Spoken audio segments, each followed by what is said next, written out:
Good morning, everybody. And it is lovely blue skies here in Montreal, although I think it's extremely cold. I haven't been outside, but I know last night I took my dog for a walk and we only got about halfway down the street. He's picking up his paws, so I had to pick him up and take him home. So, very, very cold, but still quite beautiful. So, this morning, we are going to be talking about the second stumbling block to peace. And you won't be surprised to hear that that second stumbling block is pride. And, we all know people who put their pride before anything else. And it can get them and other people into so many difficulties, and I will be expounding on that after you hear some updates from Mary Pierre. Over to you, Mary Pierre. Yes, so it's time for us to share. So you have the text in the comment that you can copy paste it when you share the podcast this morning. So you will see the arrow to make sure that you share on every social media platform. And of course, when you click on that, you will see that you can also share it usually by messenger or text message. That means that you can send it directly to one person that really needs to hear the podcast this morning. So when you have someone in mind, it's the best way to make sure that they will click on the link and listen to the podcast this morning. Then we have our contest, Les Millionnaires des Diamants. So first, when you go on our Facebook group called Les Millionnaires des Diamants Inspirational Group, it's a community group where everyone can participate. And when you post, when you leave a comment or a reaction, you gain points during the month to be in the top 10 contributor of the group. And at the end of the month, the official top 10 will get a voucher to go shop on the boutique Les Millionnaires des Diamants. And then we have a draw at the end of every month. So to be in the draw, there's two ways. First, it's with the Boutique Les Millionnaires des Diamants. So when you place your order, you take a picture, you receive your order, you take a picture, and you make sure that you post on social media and you tag Maria Merino and Les Millionnaires des Diamants to be in the draw. And same thing, but with the books Les Millionnaires des Diamants. So you receive one of the books, you make sure that you take a picture. You're reading one of the books, you take a picture. You're doing one of the quiz book, again, you take a picture. You're doing one of the workbook, you can take a picture. You're using your agenda Les Millionnaires des Diamants, again, you can take a picture, and every time post on social media and tag Maria Moreno and Les Millionnaires des Diamants to be in the draw at the end of the month. And then we have coming up our conference on January 24th. If you don't already have your ticket for the conference, make sure that you click on the link in the comment to be with us at the conference. And it's a virtual conference, so it's for everyone around the world. You can join us, and even if the time is not right for you, you can always watch it. We call it in a replay, so you will receive the video after, so you can watch it at the best time for you. And if you want to be with us at the studio where we're going to be doing the conference on the Zoom, you can be with us at the studio. And if you want to be with us in Anjou at the studio, just write me a message and I will add you to this special group of people that will be with us at the studio, so you can have the time to be with us and to take picture, of course, at the end. So it's going to be a great time. So if you don't have your ticket, first thing, get your ticket, and then you can register to be with us at the studio. So that's it for now for my part. Okay, so hopefully I'm not going to drop off today. Yesterday we're doing the podcast, and three times I just disappeared. So we don't know why, but hopefully that won't happen today. So yesterday we spoke about discouragement, the first great stumbling block to peace. Today we move into the second one. It is far more subtle, although far more dangerous and far more destructive. And that is pride. And let's be clear right from the beginning, this is not the pride you feel when someone you love does well. This is not the pride of producing excellent work, and is certainly not the pride of a parent watching a child succeed. This is the other kind of pride, the kind that destroys relationships, blocks learning, poisons progress, and creates war inside the heart. I want to begin with one of the most powerful statements ever written about pride from C.S. Lewis. Pride gets no pleasure out of something, only out of having more of it than the next man. It is the comparison that makes you proud, the pleasure of being above the rest. This is the essence of destructive pride. Not being, but being above. Not having, but having more. Not doing well, but making sure others do worse. Pride is competition turned inward, and it is the enemy of peace. And I'm sure all of us can recognize things that we've done in the past where we've done them because of pride.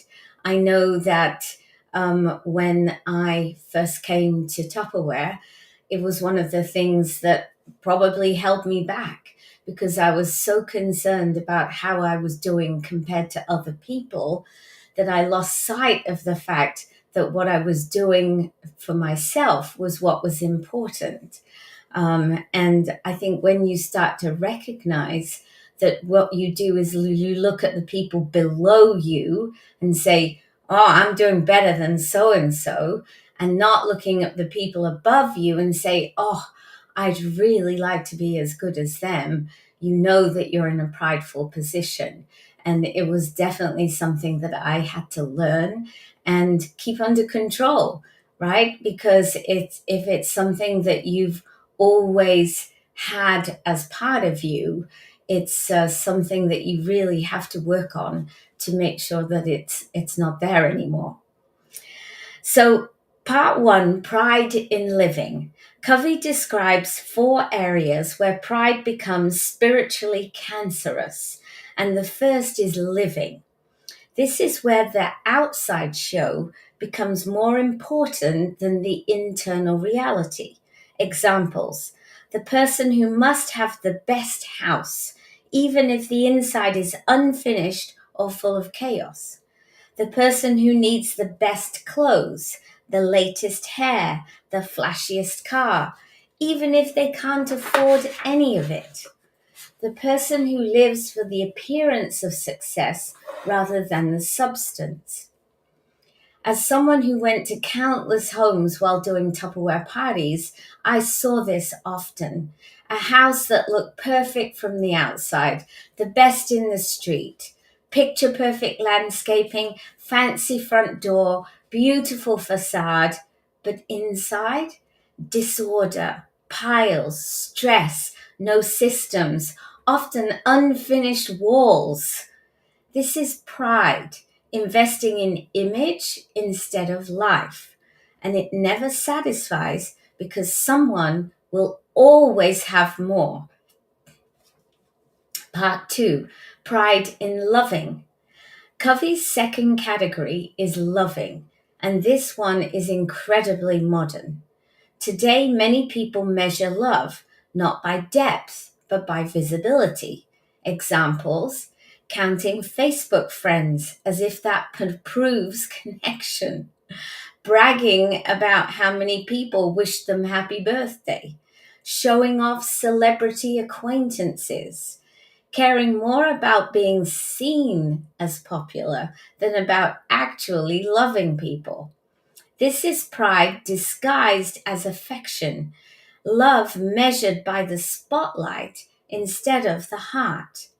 And here's the tragedy: someone with pride in loving is starved for real relationships because they mistake attention for connection. Part three, pride in learning. The third category is learning, and this is the pride of superiority. Examples: the person who is more concerned about their status than their actual knowledge, the co-worker who pretends to know everything and won't ask questions, the student who refuses help because I should already know this, the leader who stops learning because updating their skills feels like admitting weakness. This is deadly because once pride interrupts learning, growth stops entirely. Covey reminds us you cannot grow if you must always be right. You cannot develop if you must always be the smartest. Pride kills progress. And I remember when I was younger, I would never read self help books or personal development books. And it was pride that was stopping me because my attitude was, well, I've been to university, I've done a PhD, I've got a good job. What do I need to know? And how wrong was I? Because self development and personal leadership and leadership in general has transformed the way I think about life, the way I react with people. And so I can tell you that pride definitely kills progress if you have that attitude towards self help. Number 4, pride in leaving a legacy. Finally, and most dangerously, pride can invade legacy. This is when legacy becomes about recognition, not contribution. Examples: people who brag about how much money they plan to leave behind. Families where inheritances are used as tools of control. Look how generous I am, and look what you will get. People more concerned with being remembered than with doing something worthy of remembrance. In one family, I know this happens openly. The amounts of inheritance are spoken about constantly, even used to manipulate behavior. That is not legacy. That is emotional blackmail dressed as generosity. A true legacy is built on values, not ego. The perfect caricature of pride is the queen from Snow White. Mirror, mirror on the wall, who is the fairest of them all? Her entire identity depended on being the best. The moment she wasn't, she turned murderous. Extreme, yes, but the pattern is identical to prideful people today. Always scanning for competition, always threatened by others' success, always needing to be admired, always trying to push others down to lift themselves up. C.S. Lewis was right when he said, pride is a spiritual cancer. It eats up every possibility of love, contentment, or even common sense. Pride doesn't just kill peace, it kills connection, it kills gratitude, it kills joy. Covey also describes a subtle but equally destructive version of pride, bottom up pride. This is the I'm morally superior because I have less attitude. Examples: I'm better because I don't care about money like they do. I'm more real than people who have success. I'm above all that materialism. This is pride pretending to be humility. Why is it dangerous? Because it still uses comparison. It still creates superiority. It still divides people. And it still destroys peace. Bottom up pride endorses the scarcity mentality, the belief that someone else's success threatens mine, and nothing could be further from the truth. After exposing both the top down and the bottom up versions of pride, Covey offers the antidote: humility, not humiliation, not self neglect, not insecurity, but humility, the quiet strength of people who see others as equals, celebrate others' success, measure themselves against principles, not people, care more about growth than image, and understand that life is not a competition, it's a stewardship. Humility restores peace because it restores truth. And the truth is simple. You don't have to be better than anyone, you just have to be aligned with your principles. That is where peace lies. And that is where we will be progressing more to see what the practical paths are and other things that affect our peace.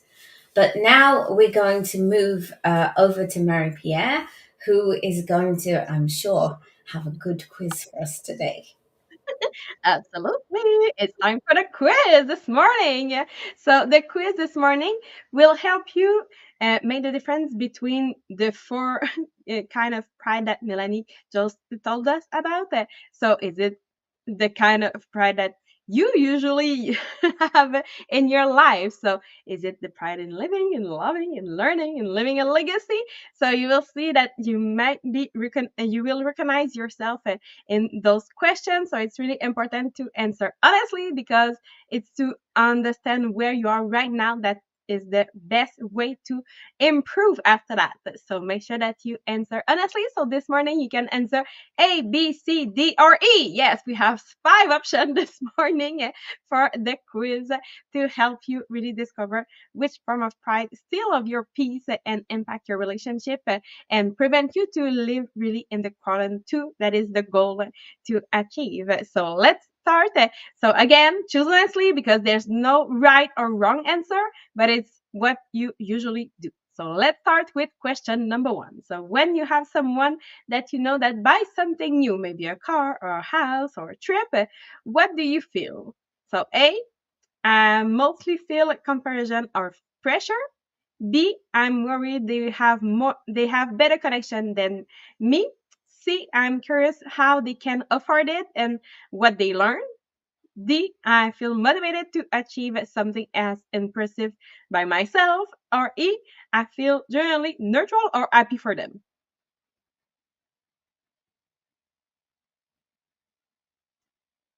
Question number two. When you are scrolling on social media, what is your first reaction? A, comparing lifestyle or appearance. B, feeling left out of friendship or events.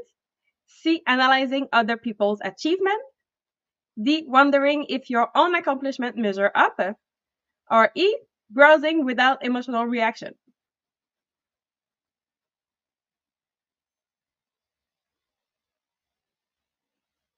Question number three.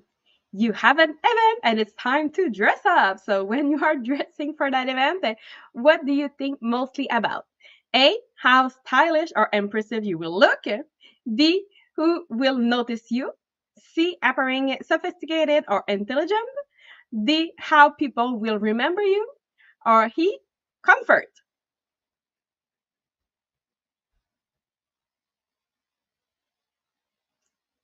Question number four. When someone else receive praises publicly, how do you feel? A, you compare your own success to theirs. B, you feel overlooked. C, you feel intellectually minimized. Or D, you feel you deserve the credit too. Or E, you celebrate them easily.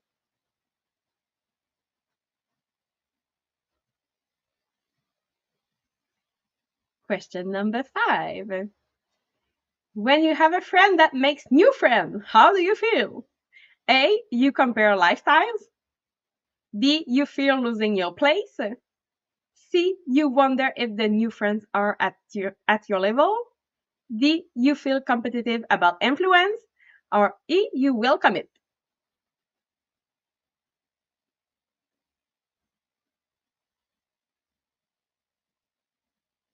Question number six. When you have someone that corrects you, how do you feel? A, you feel embarrassed. B, you feel judged. C, you feel threatened. D, you feel it diminished it diminished your reputation. Or E, you see it as a simple feedback.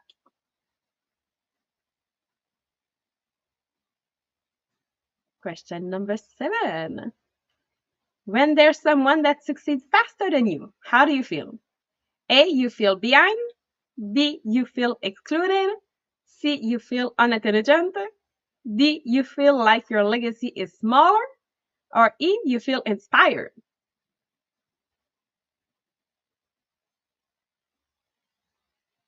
Question number eight. When learning something new, A, you want to appear naturally talented. B, you want someone to notice your effort. C, you hate being a beginner. D, you want to be seen as a future expert. Or E, you enjoy the process.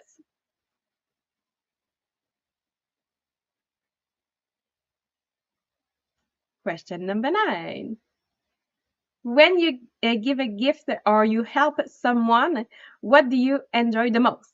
So A, you enjoy being seen as generous. B, you enjoy being appreciated. C, you enjoy being the wise one. D, you enjoy being admired for giving. Or E, you enjoy giving quietly.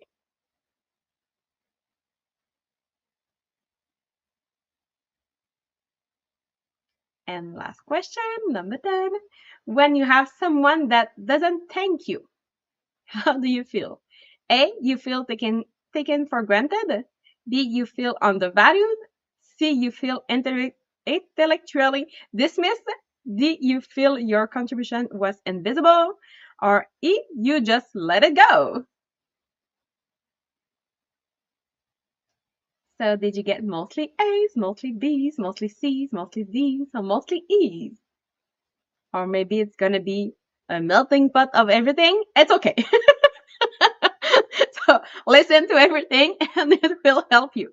So if you have mostly A, so it's the pride in living. So your self-worth is influenced by lifestyle, appearance, or material comparison. So this creates pressure, insecurity, and constant evaluation. So now you know, okay? After that, we're gonna go into the ways to transform pride into peace. If you have mostly B, is the pride in loving. So your sense of value depends on being chosen, praised, included, or admired. So this leads to people pleasing and emotional vulnerability. Now, if you have mostly C's, you have the pride in learning. So you tie your worth to intelligence, credential, or always being right. So this makes feedback feel threatening and learning uncomfortable. Now, if you have mostly these, you have the pride in living a legacy. So you crave recognition for doing good. So contribution become tied to applause rather than authentic giving. And if you have mostly E, you have the low pride influence. So you operate from humility, presence, and internal stability. So this is the foundation of the quadrant to leadership. So this is the goal to have mostly E. But of course, it's something that we have to work on every day. So it's to recognize what is the habit that you have, what is the behavior that you already have in your daily life. Now that you can recognize it, you can make sure that you transform the pride into peace. So, for example, one way to do that is to practice gratitude for your life instead of comparison. And let's say, okay, for 24 hours. So stop the pride in living. And then you can recognize when you see yourself going into maybe pride in living that you want to compare. Just practice gratitude for your life and find what you are grateful for in your life instead of going into the comparison. But for now, you can say, okay, if it's a problem for you, start with 24 hours and then maybe 48 hours. And then it's going to become a habit to switch it when you are about to compare yourself. Number 2, to replace how do I look with how do I show up. So shift the living to being. Number 3, ask a sincere question that makes you a beginner again. So soften your pride in learning. Number 4, do one generous act anonymously this week. So you want to purify your pride in living a legacy. So it's all simple ways to make sure that you transform that pride into that peace that we want to achieve. So of course, there's a long, long list, and I encourage you to go and look into it. Maybe with ChatGPT, just go and have many ways depending on your answer this morning that will help you to replace pride into the peace that we want. So on that, I wish you a beautiful day, a beautiful weekend, and we'll see you next week. Bye everyone.